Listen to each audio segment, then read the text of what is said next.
Welcome to the Nerdstalgic podcast with your host, the Ginger Bookworm. Nerdstalgic with the Ginger Bookworm. Nerdstalgic with the Ginger Bookworm. Howdy folks, and welcome back to the Nerdstalgic podcast with me, your host Luke. Hope you're doing well, hope you're all good. This is going to be another episode without any promotion, any business at the beginning, mainly because going through the notes from last night and then looking at what I'm going to talk about today, there's a lot to get into, so we just don't have time to get into it. But if you are interested, check out my older episodes or just check out World of Books for all the amazing things that they do there. So today's topic is the Ubisoft showcase. As you all know, 2 days ago, I watched the Marvel and Disney video game showcase at D23. I had a lot of hopes for it. I was hoping for like Deadpool, a new Deadpool game maybe, some hints at the Star Wars game, Spider-Man, Wolverine, that sort of thing. I was looking forward to those sort of games or announcements of that sort of thing. If you listened to the episode, which I hope you did, go back and listen to it if you haven't. It's a fantastic episode. It's mostly me ranting near the end, but by all means, it's a good episode. But if you did listen to that, you would know that I was disappointed that those things didn't show up. So I was hoping, fingers crossed, that yesterday, shall I say, Ubisoft's event went according to plan, that it was good, that it was decent. And now I'm recording this on the Sunday, because it came out on the Saturday. I can confirm, before we get into any of the things that they showed off, I can confirm that it was actually a decent showcase. It wasn't A level, I would say A to D, or even A to F really. I would give it a C. It wasn't fantastic. It didn't blow me away, but it was pretty good. The ending was a lot better. The ending is where they mostly spoke about all the new Assassin's Creed stuff. For me, that's when it started to ramp up and get interesting. But before then, there was a lot of sort of shovelware, some interesting, some not, some parts where I'm like, I just don't give a shit, if I'm being honest. But I had to sit through a lot of it, so you guys didn't have to. So I'm going to give you the highlights. I'm going to give my thoughts and feelings, and just update you on what's coming next from Ubisoft. So, without further ado, let's get into it, shall we? Let's jump straight in.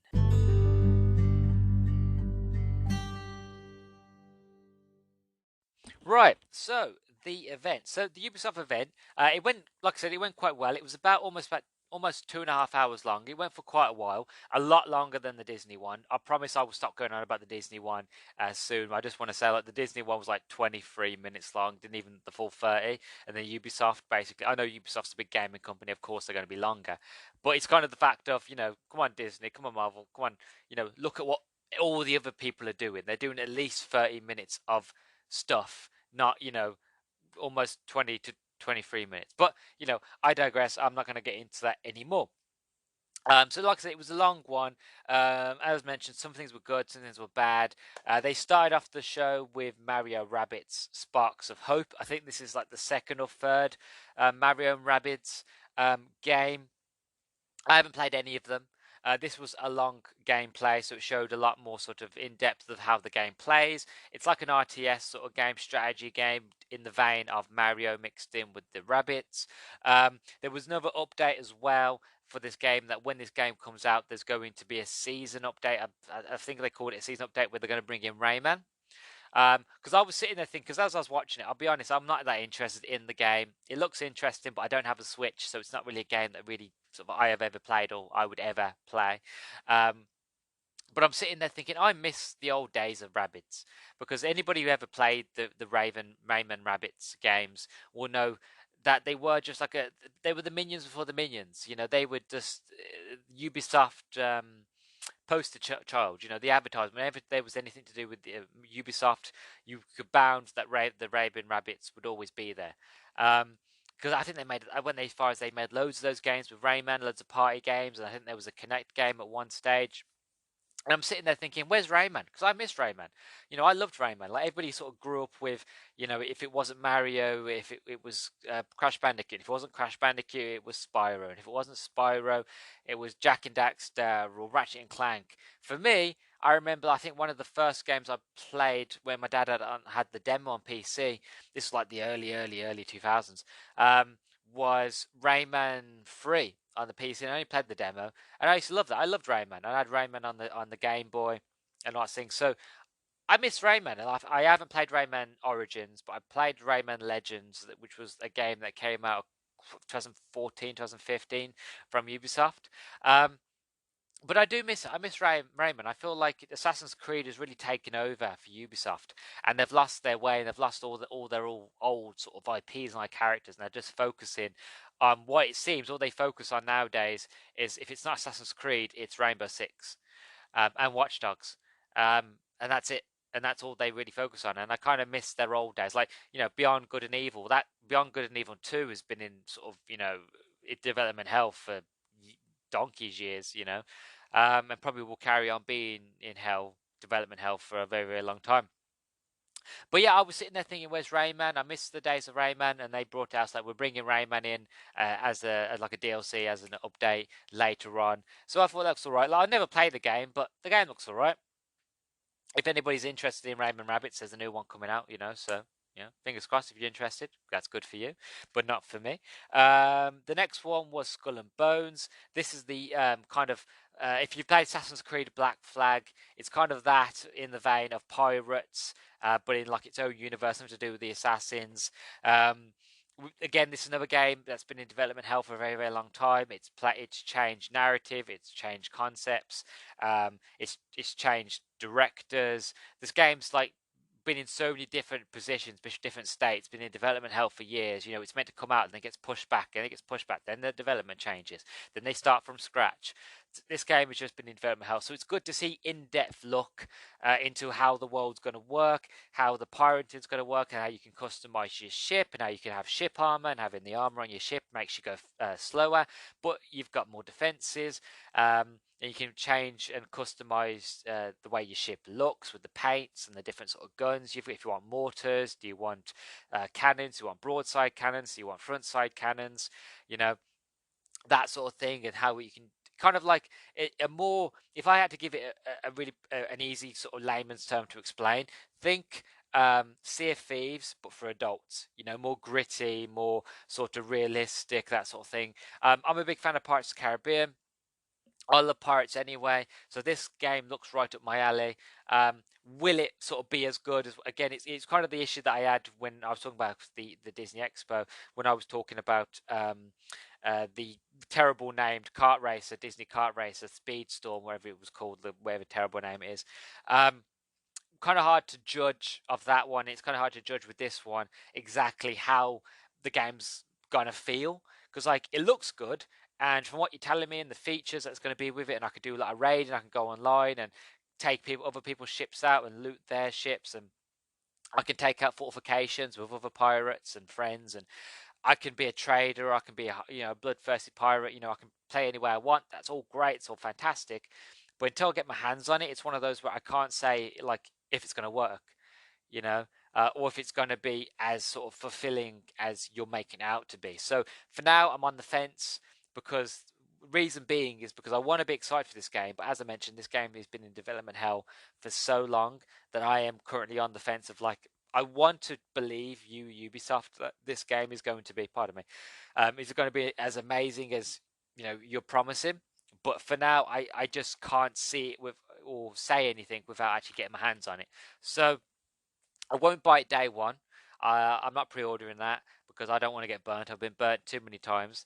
I'm going to wait until the game comes out. I'm going to wait for reviews. If the reviews are decent, and if they say the game plays well, then I'll look into getting it. Otherwise, I'm currently on the fence for that one. So yeah, Skull and Bones, in-depth look and a bit of gameplay. Next one, a game I'm not really interested in, to be honest. It was Riders Republic. It was a content update. One of the things I found with this showcase, which I didn't like, was majority of the things that they were showing was content updates, which just like, here's a game that's already out, and here's a new sort of season, or here's a new content update for it. And it made me sit thinking, that's something that you could do in a Twitter post. You could post it on Twitter or on your YouTube, being like, oh, new content update for this game, here it is. Leave the showcases and the events for the big things like story DLC or brand new releases, new games. Like, instead of wasting our time and wasting the time that you have to do your show on updates that can be done very easily and cheaply on Twitter and YouTube, save that time and use it elsewhere for brand new releases or new extended looks at games. Because there are some games on here that I would have liked an extended look at, but because of the time was taken up elsewhere, didn't get to see them as much. So this one was Riders Republic content update, bringing in BMXs and other things like that. But I don't really care. I think the last sort of Riders Republic type game I ever played was SX Tricky on the 360. Since then, I've not really been into any of them. I would love a new SX. I always call it. I used to call it Sex when I was younger because it was just easier. But SSX Tricky, or even an SSX game, I would love a new one of those. I think Activision or EA. I think EA has a license for that one. But yeah, I'd love to see another one of those. But I'm not really interested in these whole Rider Republic sort of things. They don't interest me. The next one was the Division 2, another content update. I haven't played the Division 2 since it came out. I played it on my own, completed it fully, and then once I completed the game, it was like, haha, but there's more. And I was like, oh, okay, what's more? And it was like, know all those camps that you just liberated? You spent hours and hours liberating those camps? Yeah, they're now taken over once again by a new faction, and you've got to do it all over again. That's good, ain't it? I'm like, no, no, it isn't. Um, I'm not. I don't want to play anymore. It was kind of like in like Toy Story, where Toy Story 2, where Woody's having that nightmare, and he's there with Andy, and Andy's like, "I don't want to play with you anymore," and then just drops him in the bin, and then he kind of like gets entangled by all the other bits of offcuts of toys. And he's like, I don't want to play with you anymore. That was basically me with the Division 2. It's like, I'm done. Like, if this is all you have to offer me, I've just spent hours and hours grinding to get to the end game, to complete the game, and now you're saying I have to do it all over again because of extra added shit. Like, no, I don't have the time and patience. And also, I played it on my own. I know you meant Division's more fun if you play with friends, but I played the first Division with my friends, and I've said this story many times, like I'm not going to get into it, but by the time Division 2 come out, a lot of my friends had either moved to PlayStation or moved to PC, so I was basically on my own. Still am, really. But what that means is the fact that I just couldn't be asked to go through the Division 2 all over again on my own with harder factions. It was like there was no point, and there was no achievements to it. There was no real reason for me to do any of it. So I was like, you know what, I can't be asked. And I was looking at getting the story DLC where you go back to New York, but I just felt like, you know what, I at this point I give up with the Division. If a Division 3 is announced, then by all means I'm excited for it and I'll happily play the Division 3.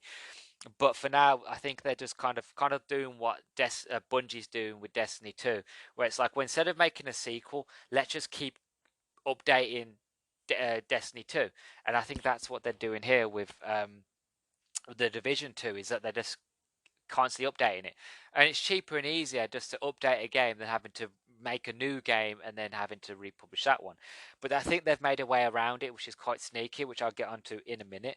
Then they had another Division game, the Division Heartland, which is a free-to-play game. This is the sneaky one I was on about. So basically how this works is that it's in a new area in a small little town somewhere in America, and it's a free-to-play game, and as a division agent, you are tasked to defending this little town. I don't know. Again, they showed a bit of gameplay. It looks exactly like Division 2. I don't know how it's going to work. They said it's like a survival sort of game, so I don't know if it's going to be like Fortnite or if it's going to be like Rust or that sort of thing, where like you go into a sandbox level and you can like upgrade yourself and do your missions while having people join you and that sort of thing. I don't know how it's going to work. It's free to play. Like, is it like they didn't really do a good job of explaining? Like, if, for example, if they said it's Division 2 but free, that would have been fine, but they didn't. so I'm not really sure what type of game this is. All I know is that from the gameplay we saw, it looks like Division 2. So it's free to play. So when it comes out, I'll give it a go. I didn't catch the release date of it. I think it might be this year that they're doing a beta. I'm not really sure. But again, I love the Division, so I'm looking forward to it. And then the next one, as you guys know, I don't like mobile games. I made it incredibly clear in the D23 episode that I despise mobile games. I hate them. I thought like I'll be honest. I thought when it came to mobile games that we had moved past them. I felt like the early sort of middle teens, from the 2010, 2019, you know, those sort of times was the time of like mobile games and microtransactions. We're still stuck with microtransactions, sadly, and got you mechanics and all that. But I just thought the whole sort of mobile game genre was slowly started to like had a rise and fall, was starting to peter out, and that we were just stuck with the microtransactions. But it would seem that Ubisoft and a lot of other companies are really pushing for mobile games, and I understand as to why, because mobile gaming makes a lot of money. There are a lot of quote unquote, they're called whales. What I mean by that is there are a lot of people out there who basically will put tons and tons and tons of money, thousands and hundreds of thousands of pounds, dollars, whatever, into these mobile games. Because that's the whole point of them, to buy loot boxes, to buy gems and all this shit, really. And that's why I don't like them, is because they're built to take your money. They're not built to be enjoyed. To get enjoyment out of these games, you have to spend money. You shouldn't have to. You should have to, the enjoyment from a game should be from playing it. And then if you want the extra stuff later, then you have the option to pay it. And that's why I don't like mobile games, is because they're built to take your money. And I don't like that. It's wrong at the end of the day. And majority of the people that are playing these games are little kids. And little kids who are using their parents' bank accounts and their bank cards like it's monopoly money, not understanding the value of money, and just next thing you know, rinsing out their parents' bank accounts. And that's currently now.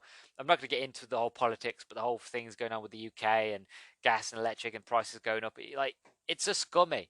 I don't like them, and I kind of hope that one day we can get past them and not support them. But that being said, going back to it, new Division game that's basically the Division 1 but on mobile, called the Division Resurgence. It looks like shit, really. Like, it's crap graphics. Again, it's running on a phone. Meh. Like, what else do you want me to say of otherwise? I don't care. So if you care, great, but I don't, so move on. Then you had Rainbow Six on mobile. It enters beta. Again, don't really care. What's this one? I'm trying to read my own writing. Oh, I just put boring section. I was on my phone for most of it. This boring section, basically, they were showing off all the Netflix stuff, and there was like a Roku original that Ubisoft involved in. Again, it was the boring section. I just kind of switched off, and I was looking at my phone, because at the time of doing this, D23 Day 2 was on, and Marvel and Star Wars were having their panels, and they were announcing all the new sort of Marvel shows, Marvel movies, and Disney was doing the same, showing all their animated, some of the, like, Bad Batch season 2, some of their other animated shows, as well as some of their live action shows, and they released a trailer for Mandalorian. Far, far more interesting things than whatever, like, Ubisoft was showing at this point. I didn't really listen. All I know, it was something to do with Netflix and other sort of shows, and yeah, I don't really care. So I called it the boring section. So you don't really need to know it was crap. It wasn't interesting, really. Then the next game they showed after that was Trackmania. I put underlined reboot question mark, because it looked like a reboot. It looked like they were rebooting the franchise. Because I haven't played Trackmania since 2015, 2016 on my original Xbox 360. I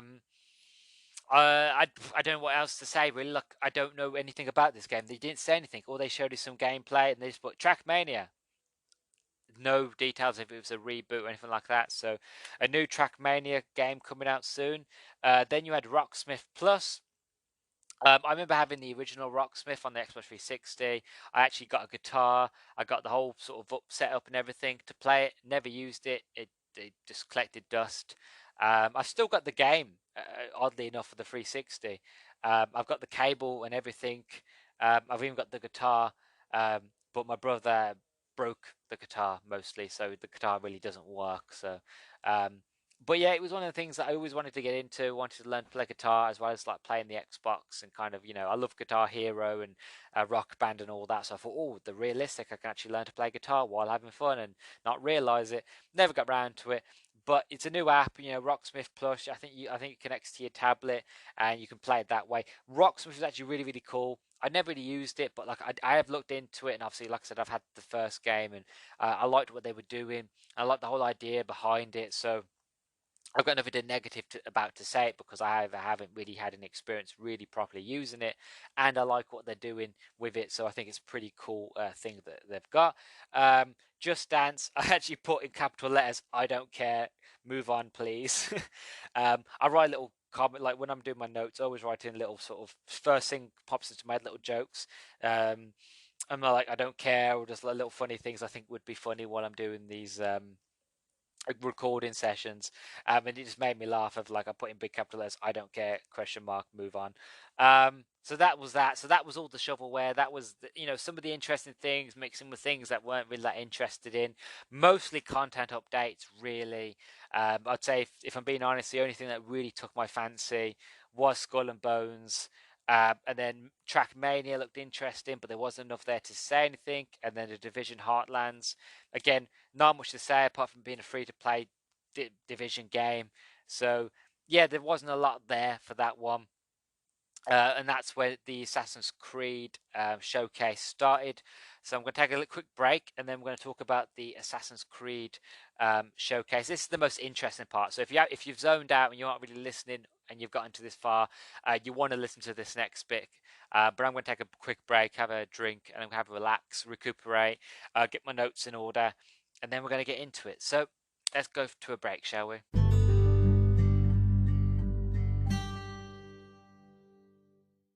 Right, so the Assassin's Creed showcase, as I mentioned, this was the most interesting part. It not just for me, but in general, because as I said, like the rest was the shovelware, and only a few things really sort of stood out and was that interesting. Like maybe if I'm a hardcore Ubisoft fan, all of that would really sort of like tickle my pickle, but for me, it wasn't. It was just there, It wasn't even a tickle. It was more just like an awkward sort of please go away, sort of thing. Um, but for Assassin's Creed, it was really, really interesting. Bit of a backstory for me, Assassin's Creed. I won't lie. I'm not going to sit here and say I'm the biggest hardcore fan in the world. I'm not. I had Assassin's Creed 1. I didn't like it. I haven't played any of the other Assassin's Creeds, like Brotherhood and Revelations and all that. Haven't played any of the Ezio story. I got into Assassin's Creed because I like pirates, so I played it from Black Flag, and I've been a fan since. I've played all of them since then. The only one I haven't played as of yet that is the most recent ones is Unity. But I'm hoping to get around to playing Unity sometime soon. So I'm not going to sit here and say I'm a hardcore Assassin's Creed fan. I do love the games, but I haven't played any of the originals, which a lot of the hardcore fans would quote unquote count as the best, especially Ezio's trilogy. Like I know Ezio's story. I literally sat onto YouTube and I watched like two long, sort of like an hour to 2 hour long videos about the complete canonical sort of history of the assassins, starting from the very, very beginning with the apples of Eden and all that, and the original precursor race, and then how that sort of came on to all the other sort of assassins and the Templars, and basically where we are now when it comes with Desmond and all of that. So I just wanted to say that, so I don't want to fumble anybody to think that I'm a hardcore fan. Like I am a fan, just not hardcore. Maybe one day I'll go back and play the original Assassin's Creeds. But the reason I didn't like them back in the day is because I just didn't like the mechanics and how the game played. So I maybe one day I'll go back. But for now, I just wanted to be honest and start off there. But I played all the Assassin's Creeds up to date, so I'm quite up to date with the most recent ones. Um, and they announced that the next Assassin's Creed game was going to be called Mirage. That's going to come out next year. That's going to feature Basim. Now, if you played Assassin's Creed Valhalla, you know who Basim is. I think I'm saying his name correctly. I think it's Basim. Yeah. I'm going to keep saying Basim because that feels correct, but please, don't butcher me if I'm getting his name wrong. I know who I'm talking about, and hopefully people listening will know who I'm talking about if you're an Assassin's Creed fan. So I do apologize if I'm getting his name wrong. Um, but it follows him. It follows a young Basim in Baghdad. So we're going back to kind of the first Assassin's Creed sort of roots. I'm looking forward to it. Like I said, I am interested to see his sort of arc because as we're a bit of a spoilers for Valhalla, but he ends up becoming the bad guy in Valhalla, and I want to sort of figure out as to why he became sort of the bad guy, why he turned evil, why he's is the character that he is in Valhalla. And this game follows a young Basim as he starts off being sort of like an Aladdin, sort of a street urchin, a thief, and how he sort of meets the assassins and how he becomes a master assassin. So it's set a couple, I think 20 years, I think they said, before the events of when we first meet him in Valhalla. So I look forward to watching him and seeing how where he goes and all the other interesting characters that are introduced. And for me, I'm looking forward to the setting, but I really had my heart set on two places for the Assassin's Creed to go next. I wanted either India, so I wanted Babylon, I wanted Shangri-La, that sort of thing. I wanted sort of the Indian sort of area. I know they did that Assassin's Creed Chronicles, but I wanted that in a full 3D sort of game, not a 2D sort of game.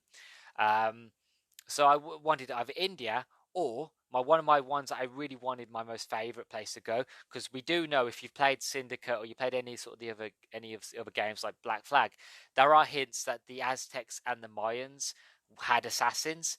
So how awesome would it be to be like a Jaguar assassin, for the Mayans? I think the Mayans or the Aztecs, that sort of thing. In the jungle, taking on Cortez, taking on the Spanish, that would have been badass, like the closest we've gotten to that. Sorry, I think I just hit the mic because I'm really, really excited. The closest we've gotten to that in a way, which is not exactly close, because they've got nothing to do with each other, but the closest we've seen to that sort of type of game would be the most recent Lara Croft. And I'm thinking that the newer sort of Lara Croft, covering yourself in mud, hiding yourself, kind of like a Predator sort of game, where you're hiding in the trees, you're hiding in the reeds, and then they like soldiers come past and you rip them in and you pull them into the reeds and you slit their throats and assassinate them and all that. You know that sort of thing would be really, really cool. And like they could do the whole sort of Aztecs. What happened to the Aztecs? What happened to the Mayans? Were they all wiped out with smallpox? How would they change the history? Like, was the Mayans, did they go underground? Did they go into hiding? That sort of thing. Like, there's so many different things they could do with it, but they didn't. They decided to go to Baghdad, which is completely fine. There's more stories to tell. There's more places to go. So maybe in the future, when I'm in my 30s, they might go to the places I want them to go. Um, so yeah, so there's that one. And the next one was a Valhalla update called The Last Chapter. This is the final end to Eivor's story. So I look forward to going back and reinstalling Valhalla and completing Eivor's story. I don't know when the update is going live. Some people said it's already live, and some people said it's coming soon. So I'll have a look on Ubisoft's Twitter to see what they say there. Then the next thing they announced was another mobile game. Was Assassin's Creed Codename Jade. This is Assassin's Creed that's set in Japan. I mean, not Japan, sorry, in China. I'll get to Japan in a minute. So the next one is Assassin's Creed Codename Jade. This is a mobile game set in China. They did have a lot to say about it. Quite interesting. I'm not really interested in mobile games, so I'll miss that one. But I'm fine with, like I said, I'm fine with missing it. It's not a big deal for me. I'm more than happy to miss that one. But a friend of mine, Sean, is a huge Assassin's Creed fan, so I'm sure that he will play it, and I'll ask him about it, and he'll give me all the deets and all the story beats about that one. Then they announced the Assassin's Creed Netflix show. Um, Again, I don't really care, to be honest. Um, I'm done with like a Netflix. My Netflix list is soon to be empty, and when it is, that's it. I'm not coming back apart from like Sex Education, and if they do another season of Stranger Things, which I think there are hints that they might do. I don't know. I haven't seen season 4 yet, so I don't know how it ends. So maybe I'm wrong there, but yeah, I'm done with Netflix as of soon. It's very, very soon. So don't care there. Another mobile game, blah, blah, blah, blah, don't care.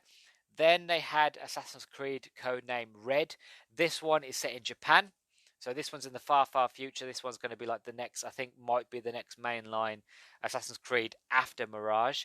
So I look forward to seeing what they do in Japan. They're on about you can customize your own character and it's going to be your own sort of thing. So that's going to be quite interesting to go to feudal Japan and to be a. I think they're going to be. I think they said you're going to be a samurai.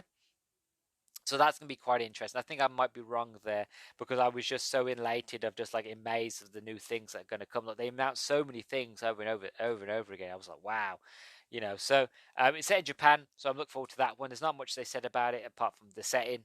And then the last thing that they showed was Assassin's Creed codename Hexy, and they showed a bit of a trailer for this one. And all I can really say about it, from looking at that trailer, it reminded me a bit of Salem's Witch. It reminded me of witches, of cults, that sort of thing. I might be wrong, I don't know, but that's what it looked like. Something to do with witches, something to do with like the Salem witches or the witch trials here in the UK. Who's to say? The time frame could be around the medieval times, but that's all they got. So I just put Salem's Witch question mark, underline that one because I'm not really sure. But that is everything. That is everything that they showed in the Assassin's Creed showcase. You know, they mostly showed what's coming next, the final ending of Eivor's story in Valhalla, the new game Mirage, mobile games, blah de blah de blah, all boring really. Another mobile game coming out soon, Netflix show. The next mainline game after Mirage is going to be set in Japan, codename Red, and then the next one after that, or this one might be a mobile game, or it might be a DLC. They didn't say anything; it was just codename Hexy. Salem Witch, maybe. Who knows? Blair Witch. It looked very Blair Witchy. So you know, but yeah, that is everything that they showed, and that is the Ubisoft showcase in a nutshell. I watched it, so you guys didn't have to, didn't waste your time. Well, saying waste your time. Like I said, the beginning was a bit meh. If you're only there for Assassin's Creed, then you know that's it. That's all they had to show. Really, at the end, really, what they should have done, they should have split it up into two, being like, here's the Ubisoft, and this is what Ubisoft are doing here. But if you just want Assassin's Creed, that showcase is either going to be on tomorrow or it's going to be on later today, and watch it at this time, you know? But they decided to put them together for some unknown reason. And yeah, so that is the Ubisoft showcase. That is all she wrote. That is everything. And yeah, so let's scoot on to the end, shall we?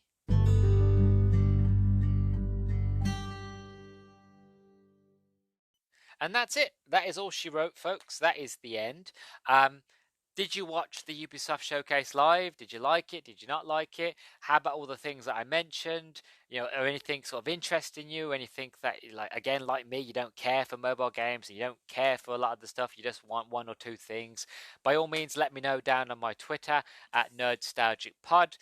Also, you can find this podcast on Spotify. You can find it on Anchor, Google Podcasts, Amazon Music Podcast. You can also find me now on YouTube.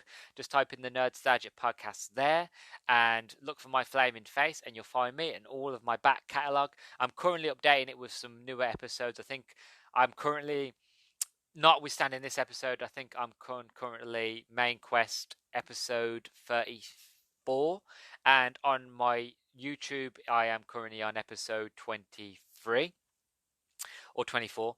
Either way, I'm getting quite close. So soon I'll be up to date fully on my YouTube.